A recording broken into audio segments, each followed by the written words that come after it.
We continue now at the top of Daf Kamma Daf in Meseches Bava Kamma. This is Bava Kamma Daf 6a. And the previous Amud, the Gemara said that if you take any one of the Avos Nezikin and Bor, you can really learn out all of the rest of the Avos Nezikin from the combination of those two.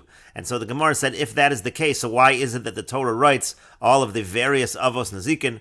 And the Gemara in the previous Amud answered, it's L'hil Chosein, for their various specific halachas. And the Gemara now is going through what is the specific halacha by Eish that the Torah needed to include. And the Gemara says, Lasuye comes to include Licha Chanero V'sechscha Avonav. Let's say the fire scorches the area of the earth of the person's property that's plowed, or let's say it scorches his stones. In that situation also, Eish is going to be chayiv. That is a particular halacha by Eish, and the reason why it is written. And Rashi explains, Lasuye Licha Nero, Shem Licha Ha'esh Charishaso Shel Chaveru. Let's say the fire scorches the plowed earth of his friend, O Sichsecha Avonav, or let's say again, it scorches the individual stones, the stones on his property. Chayiv in that situation, again, the person who caused the damage is going to be chayiv. And Rashi goes on to say, Ulahachi Kasav Eish, and it's for this reason that we write Eish. L'chayvo Bahani, to say that you're chayiv in these situations. The Nafkalan Hasame O Hasada, that's learned out from the Pasuk O Hasada. The Lo Shaminan Mehanach Demasnisan Hamilsa, because you wouldn't learn out from the combination of these other cases. You wouldn't learn this out. The L'chayiv B'davar Sheino Roila, because this is not really a normal situation for fire. Fire usually consumes things. It doesn't usually simply singe the stones. Kagon Hachashen Ikar Eish Bekach. Again, like these examples over here, it's not the main consumption, it's not the main damage that a fire does. And again, that's why Eish is written in the Torah. And the Gemara continues at the two dots, Hatzad HaShaveh Shebehen, the Mishnah said that the common denominator of all the various cases of the Avos Nezikin, and the Gemara says, Leisuye Mai, what is this Tzad HaShaveh, what is it coming to include? Amar Abaya says, Leisuye Avno Sakino Maso, it comes to include, let's say the person's stone, his knife, or his bundle, Shehinichon Barosh Gago, he placed it on top of his roof, V'naflu Baruch Mitzui, and then it fell with a common wind, V'hezik, when it caused damage. That's what the Mishnah is coming to include with the line, Hatzad HaShaveh, that the common denominator of all of these cases. And the Gemara says, Hechi Dami, well, what exactly is the case of this Avno Sakino and Maso on the top of his roof? Now, if it's damaging as it's moving, as it's traveling, Hainu Eish, that's identical to Eish. It's not something we need to include. What's the difference that Eish, you have another strength that is mixed in with it. It's being blown by the wind, not only the force of the person himself. And it's your money and you are responsible to watch over it. Over here also, there's another strength that's mixed in with them. It's your money and you have to watch over it. And so the Gemara then continues, so rather you'll say, we're talking about where it's blown off the roof, it comes to rest, and then it causes damage. But again, Idaf Garinu, if the case is that he made them hefker, he made them ownerless, bein l'Rav, bein l'Shmuel, hainu bor, as we said earlier, whether you're following the opinion of Rav, or whether you're following the opinion of Shmuel, this is going to be identical to bor. Again, there's no reason to include it in this situation. What's the difference? The bor is something from the outset, it's made to do damage. It's your money, you have a responsibility to watch over it. Haninami, in these cases also, it is originally at the outset made to do damage. It's your money and you're responsible to watch over it. So then you'll say the case is that it's not ownerless. But again, according to Shmuel, who says that we learn out all of these cases from bor, hainu bor, again, it's going to be considered the same as bor.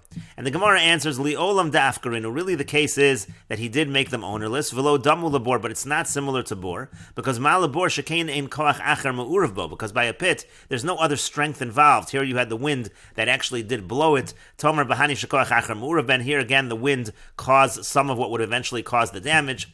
Eish tochiach, and then we're going to use the tzad hashava. Eish will prove the other way because there's a koach acher there. Mala eish shekein darko leilechul hazik, but on the other hand, the fire actually goes out and it does damage as it's traveling. So bor tochiach, bor will prove the other way. That stays in one place. The chazer hadin, then you go back and forth, and that's what the tzad hashava is including at the end of our Mishnah. And the Gemara continues, Rava Amar Rava says, Lasuye bor hamiskalgil, beragle adamu veragle behema. It comes to include, let's say you have a bor, a pit, it means to say there's some stumbling block in the Rishos Harabim, but it's being kicked around by the feet of people or the feet of animals, and then it is causing damage. Rashi says, Boro hamiskalgil, kagon hiniach even b'Rishos Harabim. For example, the person, he places a stone in Rishos Harabim, uva oda b'makoma.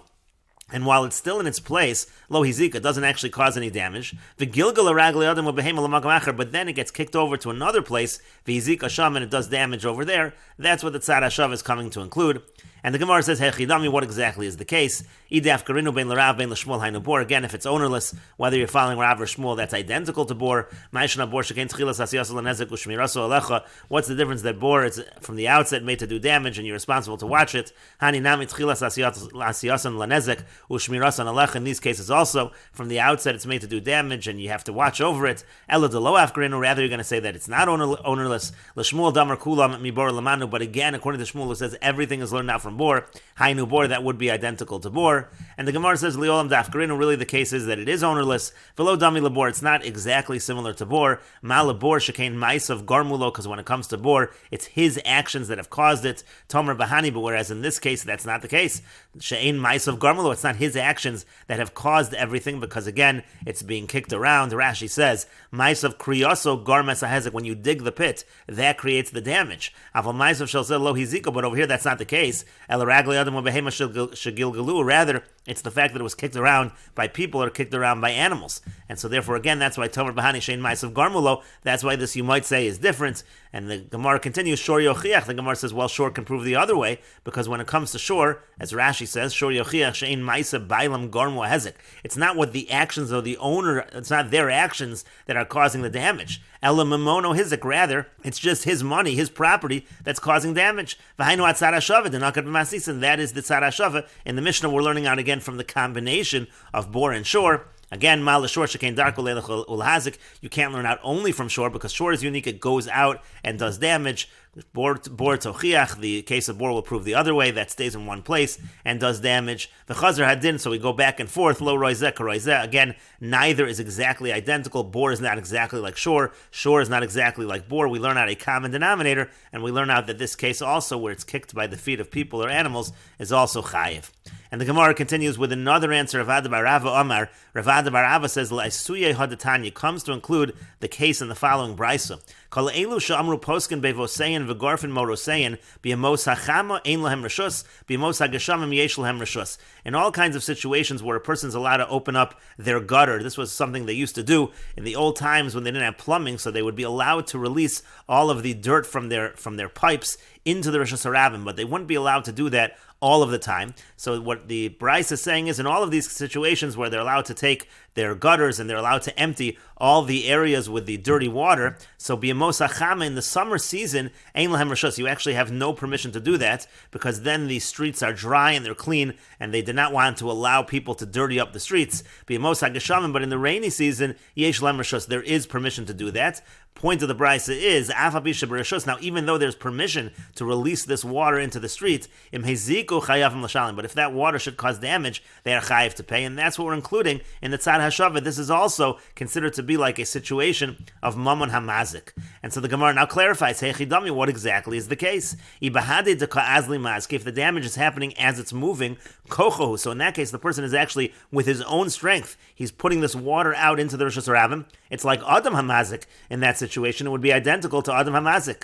Ela Basar Denayach. Rather, you'll say that it's causing damage after it comes to rest. And so the Gemara continues, Hechidami, but what exactly is the case if it has come to rest? Idaf Karinu, Bein L'Rav, Bein L'Shmuel, Hainu Bor. If the case again is that it's ownerless, so whether you're following Rav or Shmuel, that's the same as a pit. Ma'ishna Bor, the Tchilas Asiyasu L'Nezek, Umemoncho Shmirasu Alecha. What's the difference that a pit, again, from the outset is made to do damage? It's your money, you have to watch over it. Haninami Tchilas Asiyasu L'Nezek, Umemoncho Shmirasu Alecha. In these cases as well, from the outset it's doing damage, and it's your money, and you have to watch over it. Ela de Lo Af Karinu, rather you'll say that it's not ownerless. L'shmuel damar kula miboru lamanu hainu bor. According to Shmuel, who says all of these cases are learned from bor, that would still be identical to bor. And the Gemara says liolam daf garinu. Really, the case is where it was ownerless. V'lo dami labor, but it's not exactly similar to bor, because malabor shekain shalo b'reshus. Because when it comes to bor, that's something that was done without permission. Tomer bahani de v'reshus. Whereas over here, in these cases, it was done with permission. And Rashi explains, Kalelu sha'amru v'kachashiv v'azulhu. The Brisa now says where people have permission.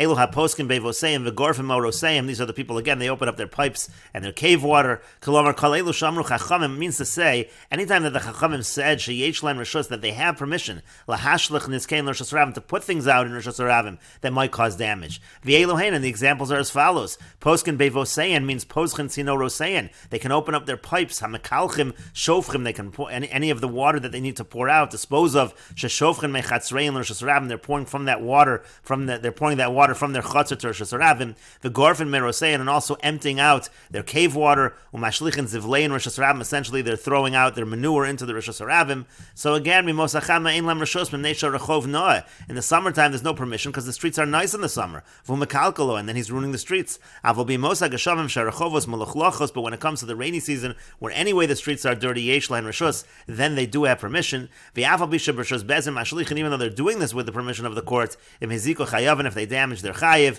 And again, the Gemara said, well, if it's damaging as it's moving, so then it's the koach of the person, kochahu, it's his strength. That would be identical to the case of Adam Hamazik, and that was already taught in the Mishnah, and we will continue with this discussion in the next video on Daf Vav Amud Beis.